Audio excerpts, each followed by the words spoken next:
Before we start, I'd like you to hit that red subscribe button so that you never miss out on any of our videos. Hey guys, what's up? Welcome back to Film Boss. Here are the untold truths about 90 Day Fiance. Number 1. The show doesn't play matchmaker. The storylines might always be real, but by all accounts the couples themselves are. By that we mean they weren't brought together by some casting director simply for the show. Season 4's Fiance said in a since-deleted Instagram post that contrary to what people might believe, the 90 days don't mark the time frame the couples have to decide if they like each other enough to get married. By the time the cameras start rolling, you already know the person and you've decided that you want to marry them. So, how do the couples get in touch with the show? Executive producer Gabriella Tecroli told Red Carpet's Crash that hundreds apply via instructions given at the end of the 90 Day Fiancé episode, and Matt Sharp said during the TCA press tour via Deadline that the show reaches out to some as well through including immigration attorneys. "We don't put people together," Sharp said. "Everyone we feature on the show found themselves organically." Number 2. Everyone's got some sort of history. Couples under consideration for a 90 Day Fiancé are put through background checks, but that doesn't mean all who appear on the show have squeaky clean records. Far from it. Executive producer Matt Sharp told Reality Life, "We're obviously trying to do the right thing, but everyone's got some sort of history. Sometimes that history comes up on the show, such as Anfisa and Jorge Nava having a hard time finding a place to rent due to the latter's criminal record. And other times it's the fans or media that uncover past charges." Danielle Mullins admitted on Facebook to having been charged with fraud. "Yes, I used someone's credit card and it was a mistake," she wrote. "Yes, in the beginning I was charged with 4 or 5 felonies." Starcasm reported that Molly Hopkins has a DOI on her record among other run-ins with the law. Starcasm reported in a separate article that following Season 5's Josh Batterson also had a record. He was arrested but not charged with assault and disorderly conduct. Just go with it. I think anybody can side with me on this.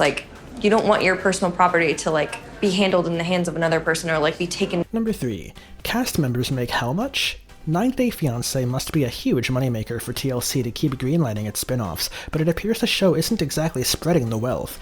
Nikki Cooper, who appeared in multiple episodes in support of her friend David Tarbowski, revealed on Facebook that cast members get $1,000 per episode and $2,500 for the 90 Day Fiancé The Couples Tell All special.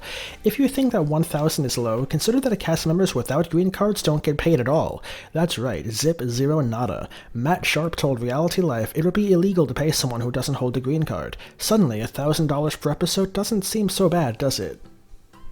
Number 4. Why the odd sitting position during interviews? If you've ever noticed that the women on the show sit a little strange during confessional interviews, you're not alone. One viewer asked Anfisa Nava on Instagram why the females are seated with both knees touching and raised up around their chest. In other words, their feet don't seem to touch the floor. Nava claimed the unnatural sitting position wasn't her call. She responded that the producers make all women on the show sit like this. "I hate it, it's so uncomfortable. Please someone tell TLC that you don't like it." Do producers want the women to show off their yams, or do they want them to appear more feminine? After all, the men don't sit with their knees up during conventional interviews. Nava didn't give any explanation for the strange sitting position, so we can only make assumptions at this point. Number 5. A green card doesn't automatically equal citizenship. The US government doesn't just grant the foreign partner on the show citizenship after they walk the aisle and cut the cake. The process to US citizenship is a lengthy and complicated one. The 90 Day Fiancé visas allow the foreign partner to enter the country and gives them 3 months to marry their fiancé. Once married, they receive their green card with conditions which can be renewed without conditions after 2 years. Contrary to what people might think, the green card doesn't automatically equal US citizenship. In general, they need to be a green card holder for at least 3 years before applying for naturalization, according to the U.S. Citizenship and Immigration Services. Also, and this is a big one, they have to have been living in marital union with the U.S. citizen spouse for those 3 years and up until examination on the application. A few days after our wedding ceremony, I found out that Jay had made a profile for a dating app and was talking to multiple women. This brings us to the end of our video. I hope you enjoyed it. Hit like if you did, and don't forget to subscribe to our channel so that you don't miss out on any of our videos in the future. Also, watch the 2 videos that are currently on your screen because I'm sure you'll love them. And with that, we'll see you in the next video.